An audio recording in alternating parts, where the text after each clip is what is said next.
비전홀에서도 우리 청소년들이 이런 거 싫어하거든요. 근데 싫어하는 것도 하는 게 실력이에요. 그런 의미에서 다시 한번 하겠습니다. 잘 오셨습니다. 우리는 하나님의 가족입니다.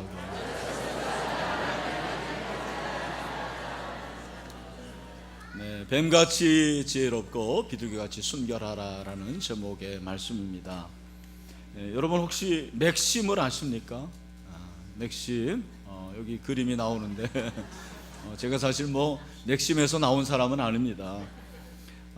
영어로 맥심이라는 것은 아시는 분은 아시겠지만 격언이라는 뜻이 있습니다. 맥심은 격언인데 사전적 정의는 오랜 역사적 생활 체험을 통하여 이루어진 인생에 대한 교훈이나 경계 따위를 간결하게 표현한 짧은 글이라고 그랬어요. 그러니까 오랜 역사를 통해서 인생을 통해서 발견한 그런 의미가 있는 메시지가 있는 짧은 글이 바로 격언입니다. 아마 여러분 학교에서 그런 격언을 많이 배웠을 것입니다. 시간은 금이다, 아는 것이 힘이다, 인생은 짧고 예술은 길다, 이런 격언들 다 아실 줄로 믿습니다. 저는 중학교에 들어가서 영어로 된 격언을 제일 먼저 배웠는데 그게 생각이 나는데, 내 자신을 알라. 뭐죠? Know yourself. 그게 지금도 기억에 남습니다. 성경에도 이런 격언들이 많죠. 특별히 이제 잠언의 격언들이 있고, 또 복음서에도 예수님께서 격언을 말씀해 주십니다. 그 격언들 중에서 오늘 우리가 살펴보는 이 격언이 아주 유명한 그런 격언 아닙니까? 뭡니까? 뱀같이 지혜롭고 비둘기같이 순결하라. 여러분, 이 말씀이 간단하지만 사실 쉽지 않은 말씀입니다. 뱀같이 지혜롭다. 왜 뱀같이 지혜로우라고 말씀하셨을까? 여러분, 사실 뱀은 그리스도인들에게는 별로 환영받지 못하는 그런 기피 동물 아닙니까? 여러분 중에서 나는 뱀을 사랑한다라는 마음으로 손 들어보시길 바랍니다. 우리 학생들도 그런 사람 한 명도 없을 거예요. 저는 특별히 뱀을 무서워하고 싫어합니다. 그래서 텔레비전에 뱀 화면만 나오면 제가 고개를 돌리든지 아니면 리모컨으로 채널을 돌려버립니다. 그래서 우리 아이들이 저를 놀릴 때 뱀 가지고 놀려요. 아빠 저거 보라고 그렇게 놀리곤 하는데, 성경의 뱀은 창세기 3장에 나오지 않습니까? 동물들 중에서 가장 강교하다고 했고, 이 뱀이 결국 아담과 하와를 선악을 알게 하는 나무의 열매를 따먹게 한 그런 장본인이 되었습니다. 그래서 뱀은 사단을 상징한다고 우리가 알고 있습니다. 근데 예수님께서 뱀같이 지혜로라고 그랬는데 정말 뱀이 지혜로운가? 일반적으로 뱀은 지혜로운 동물이라 그렇게 알려져 있습니다. 왜냐하면 뱀은 상황 파악이 굉장히 빠르다고 그래요. 사실 뱀이 무슨 다리가 있습니까? 팔이 있습니까? 그럼에도 불구하고 얼마나 잘 돌아다닙니까? 굉장히 상황 파악이 빨라요. 기동성도 대단하고, 무엇보다도 외부로부터 자기를 방어하는 그 능력이 대단하다고 합니다. 자기 방어가 굉장히 뛰어난 동물로 알려져 있습니다. 기민하고 현명한 동물로 알려져 있는 것입니다. 그러니까 우리는 이제 뱀을 싫어하지만 뱀 자체로는 뱀이 사실은 상스러운 동물 중에 하나예요. 상스러운 동물, 그리고 지혜로운 동물이라는 것입니다. 근데 예수님께서 뱀같이 지혜로웠다 했을 때 지혜로운 것이 무엇인가? 왜 뱀같이 지혜로우라고 말씀하셨을까? 결국 뱀의 특징과 그 당시의 상황을 생각해 보면 뱀같이 지혜로운 것은 무엇을 말하겠습니까? 그것은 분별하라는 거예요. 뱀같이 지혜로우라는 것은 분별을 말하는 것입니다. 왜냐하면 여러분, 지금 오늘 이 본문의 배경이 예수님이 제자들을 둘씩 짝지어서 전도 보낸 거잖아요. 전도 보내면서 거저 주었으니 거저 받으라고 우리가 살펴봤고, 그리고 기도하라고 말씀하십니다. 근데 두 사람씩 짝지어서 전도를 내보낼 때 예수님의 마음이 어떠했냐면 마치 물가에 자식을 보낸 것처럼, 어린아이를 보낸 것처럼 그렇게 노심초사했어요. 그래서 오늘 본문에 보면 마치 어린 양을 이리에게로 보내는 것 같다고 그랬어요. 양을 이리 가운데로 보낸 것 같도다. 그렇게 세상이 약한데 제자들은 상대적으로 연약했습니다. 어리석었어요. 지혜롭지 못했습니다. 그런 그들에게 필요한 게 뭐였냐면 뱀같이 지혜로운, 그렇게 분별하는 능력이 필요했습니다. 여러분, 뱀같이 지혜로운 것은 분별력을 말하는 것. 지혜는 분별력입니다. 오늘날 우리에게 필요한 것이 바로 분별력이에요. 분별할 수 있는 것이, 그것이 지혜입니다. 성경을 보면 어리석은 사람의 특징이 뭐냐면 눈이 있어도 보지 못하는 것이라고 그랬어요. 그리고 귀가 있어도 듣지 못하는 것이 어리석은 사람들의 특징이라고 합니다. 이스라엘 백성들이 바로 그러했습니다. 이사야서 6장 9절에 보니까 여호와께서 이르시되 가서 이 백성에게 이를 너희가 듣기는 들어도 깨닫지 못할 것이요 보기는 보아도 알지 못하리라 그랬습니다. 여러분, 눈이 있어도 보지 못합니다. 귀가 있어도 듣지 못합니다. 하나님의 음성을 듣지 못하는 사람들이 얼마나 많은지 몰라요. 귀가 있지만 듣지 못하는 사람들, 분별력이 없는 거예요. 눈이 있지만 자연을 보면서도 하나님의 살아계심을 깨닫지 못하는 거죠. 하나님을 보지 못합니다. 눈에 보이지 않으니까 하나님이 어디 있느냐고 묻는 것이에요. 여러분, 그렇지 않습니다. 보이지 않는다고 안 계신 것이 아닙니다. 여러분, 하나님은 영으로 보이지 않지만 분명히 지금 이곳에 임재하신 분인 줄로 믿습니다. 눈이 있어도 정적 봐야 될 것을 봐야 되는데 보지 못하는 것, 지혜 없는 것입니다. 어리석은 것입니다. 귀가 있어도 듣지 못하는 것, 영적인 귀머거리나 마찬가지죠. 진정한 분별력은 하나님에 관한 지식에서 오는 거예요. 그러니까 하나님을 알면 눈이 열려지게 되고 하나님을 알면 귀가 열려지게 되는 것입니다. 그래서 여러분, 하나님의 은혜로 우리는 하나님의 선한 뜻, 기쁜 뜻, 온전한 뜻을 분별할 수가 있습니다. 사도 바울은 로마서 12장 2절에서 너희는 이 세대를 본받지 말라고 그랬습니다. 오직 마음을 새롭게 하라고 그랬습니다. 그리고 변화를 받아서 하나님의 선하시고 기뻐하시고 온전한 뜻이 무엇인지 분별하라고 했습니다. 여러분, 하나님에 관한 지식으로 충만하면 세상에서 분별할 수 있는 은혜를 하나님이 주십니다. 그것이 지혜라는 거예요. 내가 어떻게 해야 될지, 무엇을 해야 될지 하나님이 가르쳐 주세요. 그것이 하나님의 선한 뜻이에요. 그게 지혜예요. 뱀같이 지혜로운 것이에요. 여러분, 아마 다 아시겠지만 성경에서 제일 지혜로운 사람이 누굽니까? 솔로몬 왕 아닙니까? 제가 어렸을 때 배우기를 솔로몬 왕은 지혜를 구했다고 그랬어요.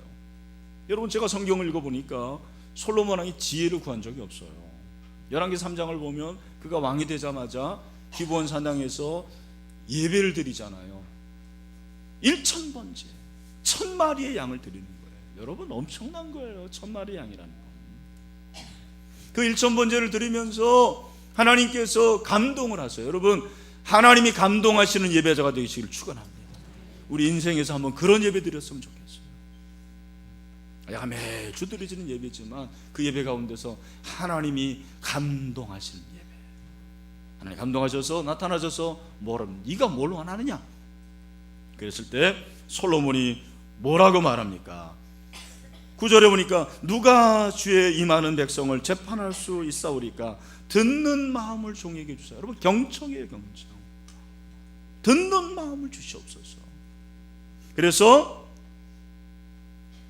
주의 백성을 재판하여 선악을 분별하게 하소서, 그렇게 말하고 있습니다. 선악을 분별할 수 있다.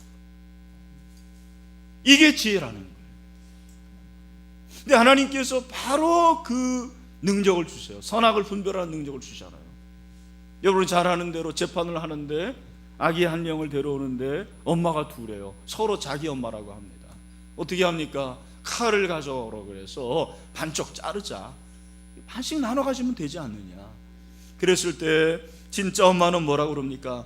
마음이 불붙는 것 같이 됐다고 그랬어요. 마음이 불붙는 것 같이 되어서 그럴 수 없습니다. 저 여자에게 주세요. 그런데 가짜 엄마는 뭐라 그럽니까?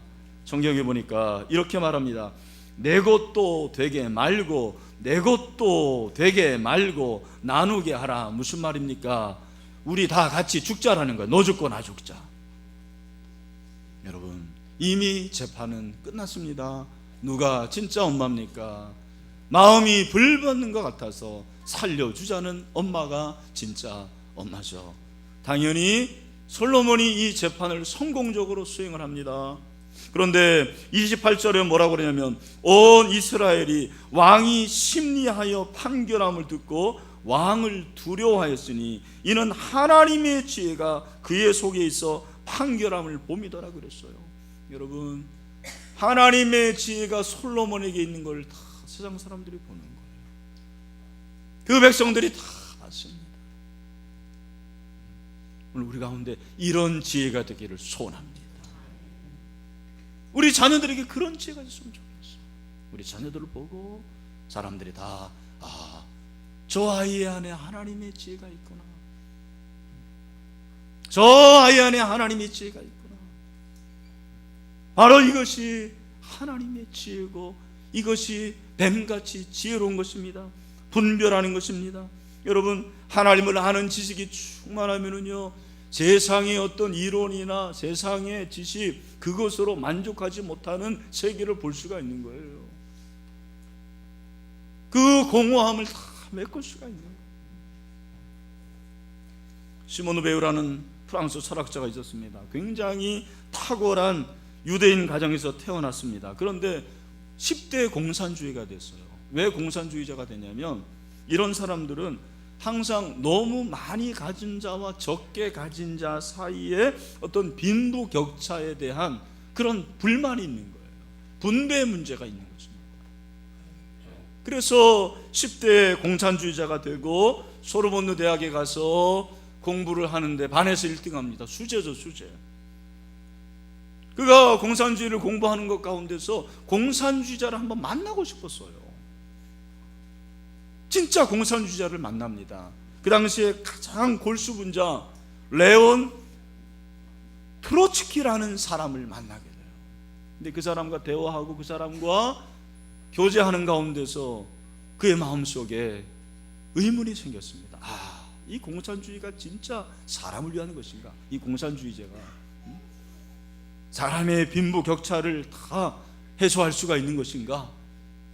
자꾸 의문이 드는 거예요. 공산주의 이념만 강조할 뿐 실제로 소외되고 고통당하는 사람들에게는 관심이 없었습니다. 이 사실을 알았어요. 그 가운데서 성경을 소개받았고 성경을 읽는 가운데서 이 베유의 눈이 열리게 됐어요. 성경을 읽어보니까 참으로 고통당하는 그 사람들을 사랑하시는 한 분이 있었습니다. 그분이 바로 하나님이라는 걸 깨달았어요. 하나님이 진짜 고통당하는 자들을 사랑하시는 거예요. 성경에서 고통당하는 인간 때문에 눈물을 흘리신 하나님을 발견하게 되는 거예요. 그가 그때 하나님을 만났어요. 무엇이 중요한지, 무엇이 중요하지 않은지를 하나님의 눈으로 보게 되었습니다. 바로 이것이 분별이에요. 무엇이 중요한지, 무엇이 중요하지 않은지를 알아야 돼요. 우리 신앙에서 정말 중요한 것과 중요하지 않은지 그 사실을 알아야 돼요. 우리 자녀들이 정말 무엇이 중요하고 무엇이 중요하지 않은지를 깨달을 수 있는 그런 눈이 열리게 되기를 간절히 소원합니다. 하나님을 만나면 될 줄로 믿습니다. 하나님을 만나면 됩니다. 하나님의 은혜를 깨달으면 그 하나님의 은혜가 저들의 눈을 열게 하고 귀를 열게 해서 그 인식을 바꿔주는 거죠. 세계관을 바꿔주는 거죠. 여러분, 그런 놀라운 변화가 있게 되기를 주님의 이름으로 축원합니다. 뱀같이 지혜로울 수가 있는 거예요. 또 하나는 비둘기같이 순결하라는 것입니다. 여러분, 비둘기처럼 순결하라는 것은 금방 머리에 들어옵니다. 왜냐하면 비둘기는 우리가 좋아하는 그런 새 아닙니까? 동물입니다. 평화를 상징합니다. 저희 집에 베란다가 있는데 그 베란다 앞에 그 유리창에 비둘기들이 자꾸 이렇게 찾아와요. 비둘기들이 정말 소리를 내더라고요. 구구구 하면서 소리를 냅니다. 근데 비둘기들이 매일 찾아오는데 별로 저는 기분 나쁘지 않아요. 굉장히 좋아요. 뱀이 맨날 찾아왔다면 아마 저는 당장 이사했을 텐데 비둘기가 매일 찾아오는데 기분이 굉장히 좋아요. 여러분, 비둘기같이 순결하라, 그 말은 무슨 말입니까? 결점이나 흠이 없는 상태가 순결한 상태예요. 결점이나 흠이 없는 거, 혼합되지 않은 상태, 믹스되지 않은 상태입니다. 무슨 말입니까? 순결하다는 것은 우리 가운데서 물론 죄가 있지만 그 죄 가운데서 결점이나 흠이 없는 그런 상태로 우리가 신앙생활을 하게 된다는 것이죠. 세상에 어떠한 가치관에 혼합되지 않는 거예요. 세속주의에 물들지 않는 것입니다. 혼합주의가 아니라는 거죠. 그렇게 순결한 거룩을 말하는 것입니다. 빌립보서 2장 15절에 보니까 사도 바울이 이는 너희가 흠이 없고 순전하여 어그러지고 거스리는 세대 가운데서 하나님의 흠 없는 자녀로 세상에서 그들 가운데 빛들로 나타내며 그렇게 말하고 있습니다. 여러분, 요즘에는 우리 참 예수 믿는 사람들이 흠이 너무 많아요. 저와 같은 목회자들도 흠이 너무 많아요. 잘하는 그 정도가 아니고 그냥 못하지 않으면 되는 거예요. 사고 치지 않으면 되는 거예요. 그것이 정말 그리스도인의 수준입니까? 아니에요. 그리스도의 수준이 어떤 수준입니까? 오늘 본문에 보니까 흠이 없고 순전하여 어그러지고 거스르는 세대 가운데서 흠 없는 세상의 자녀로 그렇게 빛을 드러내라고 말하고 있어요. 여러분이 그런 사람이 돼야 돼요. 직장에서, 학교에서, 여러분의 삶의 현장에서, 이웃에서 정말 흠이 없고 거룩한 그런 사람이 돼야 된다는 거예요. 여러분, 출애굽기와 레위기를 읽어보십시오. 하나님께서 이스라엘 백성들에게 명령하시는 것이 두 가지예요. 하나는 우상 숭배하지 말라는 거예요. 이거는 영적 간음이죠. 또 하나는 무엇입니까? 거룩하라는 거예요. 이 거룩이 바로 순결이고 거룩이 성결입니다. 여러분, 구약에서 하나님 앞에 제물을 드리는데 돈이 많은 사람들은 소로 그렇게 제물을 드립니다. 염소로 드립니다. 양으로 드립니다. 돈이 없는 가난한 사람들은 비둘기로 드려요. 예수님도 가난한 집에서 태어나셨어요. 그래서 비둘기로 제물을 드립니다. 여러분, 비둘기로 제물을 드릴 때 그 제물이 흠이 있으면 안 돼요. 아무리 황소로 드려도 흠이 있으면 그 황소가 의미가 없는 거예요. 하지만 비둘기 별볼일 없고 그리고 아주 값싼 제물이나 흠이 없으면 하나님 앞에 드려지는 거예요. 그것이 바로 우리의 몸이라고 성경은 말하고 있습니다. 사도 바울이 신약시대의 제물이 바로 저와 여러분이라고 말씀하시지 않습니까? 고린도전서 3장 16절에서 너희는 너희가 하나님의 성전인 것과 하나님의 성령이 너희 안에 계시는 것을 알지 못하느냐? 누구든지 하나님의 성전을 더럽히면 하나님이 그 사람을 멸하시리라. 하나님의 성전은 거룩하니 너희도 그러하니라. 여러분, 헬라에서 성전이 두 가지입니다. 하나는 성전과 그 모든 근방을 가리키는 굉장히 넓은 의미예요. 그러나 또 하나는 성전이라고 할 때 이 성전이라는 것은 지성소를 말하는 것입니다. 지성소는 하나님의 임재가 있는 것입니다. 지성소는 하나님을 만나는 것입니다. 우리 몸이 바로 그 지성소래요. 저와 여러분의 몸이 그 지성소래요. 여기 우리 다음 세대를 기억하십시오. 여러분의 몸을 함부로 하지 마세요. 여러분의 몸이 지성소입니다. 얼마나 거룩하게 간직해야 되는지 몰라요. 하나님이 여러분의 몸을 통해서 만나셨어요. 그 몸이 성전이고 그 몸이 하나님께 드려지는 제물이라고 말씀하고 있습니다. 여러분, 오늘날 이 시대를 보면은 자기 몸을 함부로 합니다. 정말 결점 없이 순결하게 간직하기가 얼마나 어려운지 몰라요. 이 시대를 보면 성적으로 문란하게 되죠. 혼전 순결을 아무렇지 않게 생각합니다. 잘못된 것입니다. 여러분, 속도 위반, 그건 혼수가 아니고 죄악이에요, 죄악. 그러면 안 됩니다. 이제는 여러분 점점점 마약이 들어오고 있어요. 미국에서는 한인 학생들조차도 마약을 안 하는 애들이 없대요. 제가 그런 얘기를 듣고 깜짝 놀랐어요. 동성애, 여러분 문제죠. 동성애자들은 우리가 사랑하나 그 동성애를 용납하면 안 되는 거예요. 여러분, 우리가 이런 것들을 생각해 보면 목사님 말씀대로 살면 바보예요, 바보. 그렇게 생각합니다. 여러분, 바보라도 좋습니다. 그런 바보는 좀 다른 바보예요. 그런 바보를 무슨 바보라고 그러는지 아십니까? 따라합시다. 거바가 뭐예요? 거룩한 바보인 줄로 믿습니다. 거룩한 바보예요. 저는 한번 생각해 보세요. 내가 예수님 믿고 예수님 위해서 오늘 제자들처럼 그렇게 핍박당하고 박해당한 것이 뭔가, 그런 게 없어요. 여러분도 그렇지 않습니까? 우리가 주님을 위해서 박해당하는 게 뭡니까? 주님을 위해서 핍박당하는 게 뭐가 있어요? 근데 세상 사람과 좀 다르다는 것 때문에 바보 취급받고, 세상 사람들과 좀 다르다는 것 때문에 소외당하고, 그런 것을 못 견뎌하는 거예요. 그것이 우리의 모습인 것입니다. 아닙니다. 여러분, 비둘기같이 순결한 그런 거룩한 백성들이 되기를 주님의 이름으로 축원합니다. 그러면 어떻게 우리가 이 타락하고 음란하고 더러운 세상에서 뱀처럼 지혜롭고 비둘기같이 순결하게 살아갈 수 있을까? 그것이 가능할까? 여러분, 가능합니까? 불가능합니까? 성경 분명히 말씀하고 있습니다. 그렇게 살 수가 있다고, 가능하다고 말씀하세요. 어떻게 그것이 가능합니까? 여러분, 오늘 본문의 20절 말씀을 보시길 바랍니다. 뭐라고 그랬습니까? 말하는 이는 너희가 아니라 너희 속에서 말씀하시는 이 곧 너희 아버지의 성령이시니라. 아멘.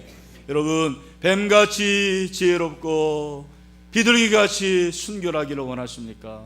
성령의 음성을 들으시기를 바랍니다. 성령의 음성 들으면 돼요. 왜 그렇습니까? 성령은 지혜의 영이기 때문입니다. 이사야서 11장 1, 2절에 보니까 이새의 줄기에서 한 싹이 나며 그 뿌리에서 한 가지가 나서 결실할 것이요 그의 위에 여호와의 영 곧 지혜와 총명의 영이요 모략과 재능의 영이요 지식과 여호와를 경외하는 영이 강림하시니라 그랬어요. 여러분, 성령을 받으면 성령께서 우리에게 지혜를 주십니다. 그 지혜는 세상이 감당하지 못하는 지혜예요. 세상에서 배운 지혜가 아닙니다. 저는 참 그걸 느끼게 되는 거예요. 제가 38살에 담임 목사가 됐는데 어떻게 제가 당회를 운영했는지 몰라요. 우리 여기 장로님들 계시지만 다 우리 아버지 뻘 같은 분들이에요. 38살에 목사가 와서 어떻게 목회를 하고 어떻게 당회를 했습니까? 하나님께서 늘 이 자리에서 기도할 때 새벽에 지혜를 주십니다. 하나님께서 피할 길을 주십니다. 그 지혜를 생각하면 야, 내가 어떻게 그렇게 했을까 생각합니다. 제가 그렇게 머리가 좋은 사람이 아니에요. 여러분 중에서 IQ 150은 넘는 사람들이 있습니까? 저는 중학교 때 제 친구가 130 얼마라더라고요. 아, 나하고 10몇이 이렇게 차이가 나. 야, 어떻게 이렇게 될 수가 있나? 여러분, 그 재능이 중요한 게 아니에요. 나중에 알고 보니까 한국인의 IQ 평균이 70이더라고요. 여러분, 그게 문제가 아니에요. 지능이 문제가 아니고 하나님이 주시는 지혜가 있으면 그 지혜로 말미암아 세상을 이기는 능력을 얻게 될 줄로 믿습니다. 하나님이 지혜 주시면 돼요. 우리 사랑하는 형제 자매들, 우리 다음 세대를 성령의 충만함을 받고 성령으로 여러분 안에 지혜가 충만하기를 주님으로 축원합니다. 여러분, 성령은 성결의 영이에요. 로마서 1장 4절에 보니까 성결의 영으로는 죽은 자들 가운데서 부활하사 능력으로 하나님의 아들로 선포됐다고 그랬습니다. 여러분, 성령 받으면 성결하게 됩니다. 성령 충만하면 늘 성결해요. 죄를 이길 수가 있습니다. 그래서 하나님의 음성을 듣는 것입니다. 성령의 음성을 들을 뿐만 아니라 성령께 순종하게 되는 거죠. 여러분, 듣기만 하면 안 돼요. 성령께 늘 순종해야 되는 거예요. 순종할 때, 우리가 거룩할 때, 순종할 때 정결하게 되는 거예요. 비둘기같이 순결하게 됩니다. 사도 바울은 로마서 16장 19절에서 너희의 순종함이 모든 사람에게 들리는지라. 그러므로 내가 너희로 말미암아 기뻐하노니 너희가 선한데 지혜롭고 악한데 미련하기를 원하노라. 아멘. 여러분, 선한데 여러분들이 오늘 이 말씀처럼 지혜롭게 되기를 바랍니다. 악한 데는 미련해야 돼요. 그것이 지혜예요. 성령의 음성을 듣고 성령께 순종하는 것입니다. 그리고 성령의 뜻에 따르는 것이, 그것이 성결의 영입니다. 그 사람이 바로 비둘기처럼 지혜로운 것입니다. 헨리 블랙가비 목사님이 1996년 미국 텍사스 하워드 페인 대학교에서 집회를 하는데 남학생들이 나와서 자신들의 죄를 고백을 했습니다. 회개를 했습니다. 근데 그때 아주 매력적인 이쁜 여학생이 한 명 나와서 고백을 했습니다. 이 여학생이 그런 고백을 합니다. 남자들만의 문제가 아닙니다. 우리 여자들도 우리 마음에 성욕을 품고 있습니다. 남학생 여러분, 저의 옷차림을 용서해 주십시오. 저는 그리스도인다운 옷차림을 하지 않았습니다. 남학생 여러분, 제발 저를 용서해 주세요. 저의 마음과 머리와 삶은 죄로 가득했습니다. 블랙가비 목사님이 그 여학생에게 저쪽 피아노 있는 쪽에 가서 회개하고 있으세요. 그렇게 권면을 했습니다. 그리고 다른 여학생들에게 또 권면을 했습니다. 여러분 가운데 죄 때문에 지친 여학생들이 있습니까? 나와서 하나님께 기도하십시오. 하나님께서 여러분의 머리와 마음과 생활을 깨끗하게 해 주시도록 나오시길 바랍니다. 그러자 많은 여학생들이 나왔다고 했습니다. 많은 여학생들이 나와서 흐느끼면서 자기의 죄를 회개했습니다. 근데 그 당시에 그 자리에 있었던 그 학교의 교목이 이렇게 말했습니다. 그 당시의 장면을 보고 여학생들이 우르르 몰려 나오는 것이 마치 천둥 소리 같았습니다. 천둥 소리 같았다고 했습니다. 성령으로 말미암아 회개하고 성령으로 말미암아 거룩하게 된 거죠. 비둘기같이 순결하게 되었습니다. 오늘 우리 가운데 이러한 성결의 영이 임하기를 간절히 소원합니다. 말씀을 맺습니다. 세상이 점점 악해져만 갑니다. 온 우리의 죄가 가득합니다. 정말 음란해져 갑니다. 죄악이 가득합니다. 죄를 죄로 여기지 않습니다. 죄인들이 더 의인 행세를 합니다. 의인이 설 자리가 없어집니다. 거룩한 사람은 뭔가 부족한 사람으로 취급받는 시대가 되었습니다. 여러분, 이런 세상에 저와 여러분을 보내시는 거예요. 저 여러분을 그런 세상에 보내십니다. 이 세상 가운데서 우리 주님이 우리에게 원하시는 것이 무엇입니까? 뱀같이 분별하고 지혜로 비둘기같이 순결하라 말씀하시는 거죠. 이것은 하나님의 음성, 성령의 음성을 들을 때 가능한 것입니다. 성령께 순종할 때 가능한 것입니다. 오늘 시간에 성령의 음성을 듣고 성령께 순종함으로 뱀같이 지혜롭고 비둘기같이 순결하여 세상을 이길 수 있는 저와 여러분이 다 될 수 있게 되기를 주님의 이름으로 축원합니다. 기도하겠습니다. 하나님 아버지, 그렇습니다. 참 이 세상은 점점점 죄가 간영하고 노아의 시대보다 더 타락한 시대가 되었습니다. 상상 못할 일들이 벌어지고 있습니다. 하나님 아버지, 이 시대를 살아가는 우리 기성세대도 어려운데 우리 다음 세대들이 얼마나 가치관의 아노미 현상이 일어나겠습니까? 주여, 저들에게 은혜를 주시옵소서. 성령을 부어 주시옵소서.